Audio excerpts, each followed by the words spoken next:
A Republican New Hampshire lawmaker referred to women as vaginas in an email to colleagues on the official legislative email list earlier this month, drawing outrage from his own party. So not everybody was into this. And you'd think they would be, but they were not. Okay. State Rep Peter Hansen made the comment in April 1st, the email debate he was having with colleagues about a stand your ground gun bill. Hansen's colleague, Representative Steve Valencourt, who's also a Republican, had delivered a lengthy floor speech about the benefits of retreating instead of using deadly force.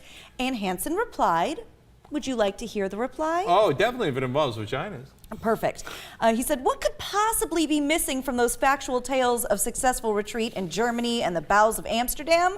Why, children and vaginas, of course. While the tales relate the actions of a solitary male, the outcome cannot relate to similar situations where children and women and mothers are the potential victims. So put the gun stuff aside. You know, they're in the middle of this weird debate, et cetera. Yeah. So what was amazing to me about that quote is that he was, in his mind, protecting women. He's saying, like, women and children, you shouldn't make them retreat. They should, whatever. I guess they should have guns. The children. Sure. What about children? They should all have guns. But why use the term vagina to describe women in that context? Well, like, how insane is that? I don't have an answer for you, because I think it's insane. Right. And he actually fired back. He was really pissed about it.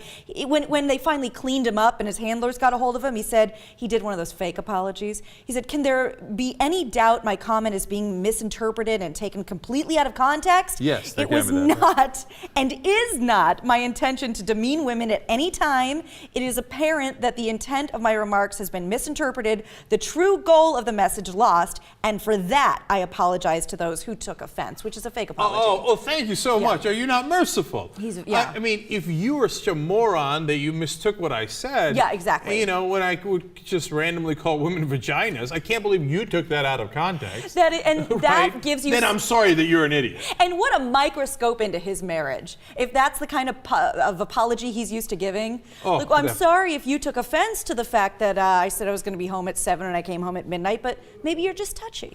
Yeah, and I'm sorry that I spent those 5 hours with my mistress. Yeah. I guess if you're all like, oh, I'm butthurt over that you have a mistress, I guess I'm sorry. I'm sorry if that bothered you. Right. That's the fake apology. Yeah.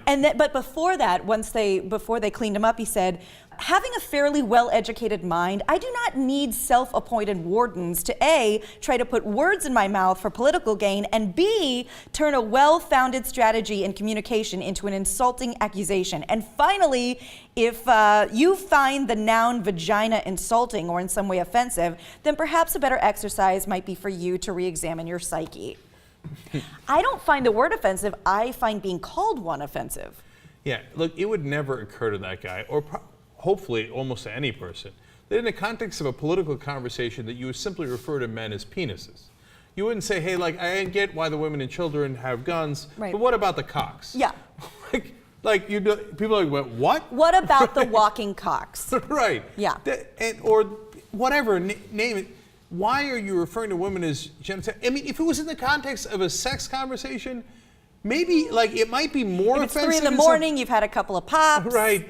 But at least it might be more sensible. It might make more sense. Yeah. But it's obvious a little insight into his mind where he views women as that's what you are. Yeah, and I don't mean to make a direct comparison, but I can't help. It's where my mind goes. I can't help but thinking of the gentleman who said that, you know, if you're genuinely raped, your body has a way of shutting that down. And it's like, I guess he thinks he's being protective of women, but they're just so woefully stupid that I don't know how they thought it was going to come off, but it certainly didn't come off well. And I mean, so that's a great point about Todd Aiken's famous legitimate rape line, because the Republican Party already has this huge problem in appealing to women, and it's mainly because you don't know how to talk to them.